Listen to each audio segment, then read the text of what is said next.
Welcome back to this vlog. Welcome back to the channel. I'm just super excited to be spending some time with you guys here.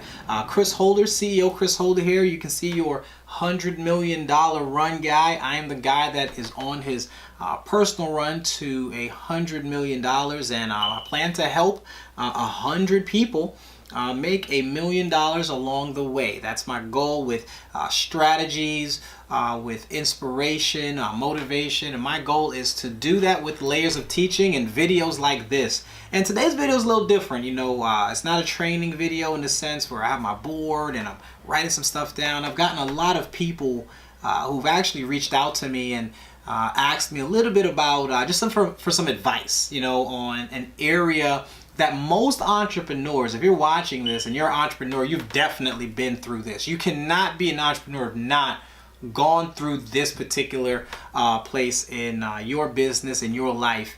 And that's not having support from the people that are the closest to you. I can't tell you the number of people who have dreams and want to make this push in life, and the people who are the closest to them, they expected that these people would be the ones that really help them. And it turns out that those people really could care less about what you have to say. They were probably the most negative. They believed that they were going to help you by telling you that you couldn't do something. I'll tell you, that's normal. If you're watching this, I want you to realize that you are not alone. You are not the first person to go through that process. I remember when I was starting my run. I remember when I was starting to put my thoughts together, and I was young.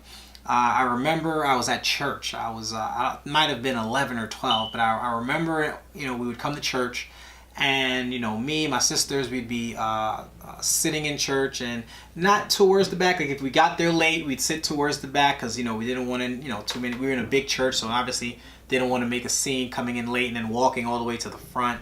But I remember it was a day that I was laying down in the back of the church. I was very young, and I remember looking up and listening to the message. It was probably the first message at a young age that I actually was able to understand what they were saying. And they were talking about money, and they were talking about lack of it. And I always remember at that age, something just didn't register, because in the neighborhood that we lived at during that time, it was a very rough neighborhood.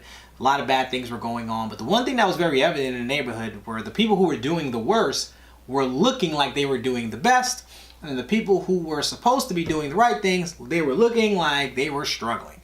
And I remember at that point I made a decision that I was going to help people financially. I was going to help people learn about money. Now, I didn't know anything about money like that, but I knew numbers. My mother was an accountant. She used to teach me accounting at a very young age, so I knew numbers. And I said, man, I'm going to start giving information to anyone that was close to me, anyone that wanted it. And I remember at a very young age, I remember that I had a family member tell me, mind you guys, I might not have been I don't think I was older than 13 at the time. Tell me that it was a waste of time. Tell me, hey, what do you know about money? You're a kid. Tell me some of the most negative things, and I'm not going to say who that person is. Some of my family probably watching this are probably going to try to find out who that person was, but I'm not going to tell you.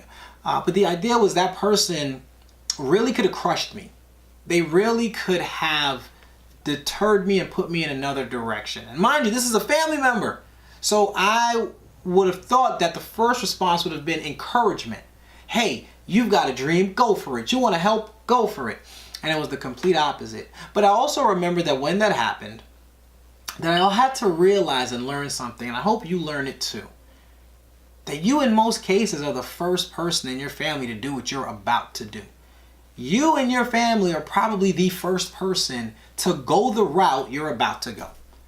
So it's kind of crazy to think that someone who didn't go down your path should even understand the walk you're about to go on. So when you're looking for a layer of support initially, that's not where it's going to come from. People hear with their eyes. I want you to hear that again. People hear with their eyes. That means that most of the people, if not all of the people that are the closest to you, have to see something happen for you first before they can hear what you've been trying to tell them. So if you're trying to motivate some of the friends and family, and you're trying to convince some of the friends and family that you have that what you're about to do is going to happen, that this dream you have is going to be this special thing and this is going to happen, I want you to realize something. 9.5 times out of 10, those people are just looking at you and laughing. Those people are just saying, I don't know what this kid is, because they know you. They've been through the ups and downs with you in your life.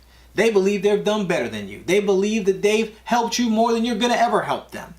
So until you start doing things to show them that there's been a change, don't ever expect those people who have it embedded in their brain that you're a failure, that you're not the one that's going to do something special, that you're not going to be the millionaire.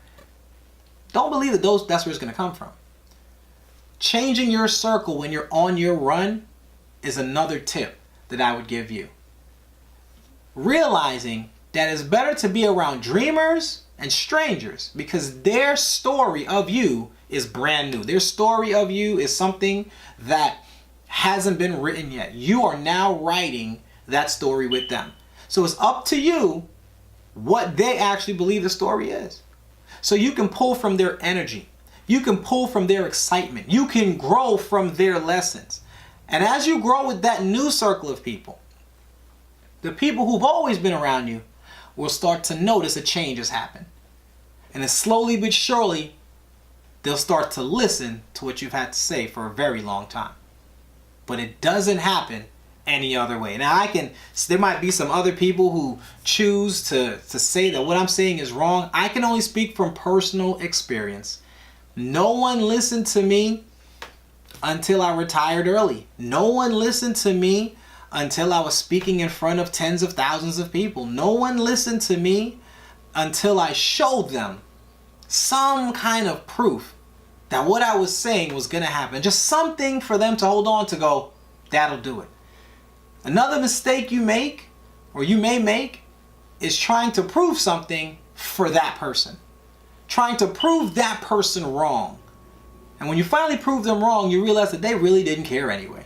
You did all that for someone who didn't care. Never do it for them. Do it for a bigger reason. Do it for a bigger purpose. And if you do that, great things will happen. So, just as a recap, for those of you that are watching this, don't look for the friends and family and the closest people and the loved ones. Don't look for them to get on board right away. Be okay with it taking time. Be okay with them needing to see you produce something that they believe in for them to get on board. But in the meantime, it's time to start looking for those dreamers. It's time to start looking for the people who are where you are, the people that you're going to grow with, and start connecting with the people who are at the very end of where it is you want to be, because they are the examples of where you want to be. So you see where you're going from the people you're going to be surrounding yourself with moving forward. As long as you can keep that in place, it'll help you keep your emotions in check.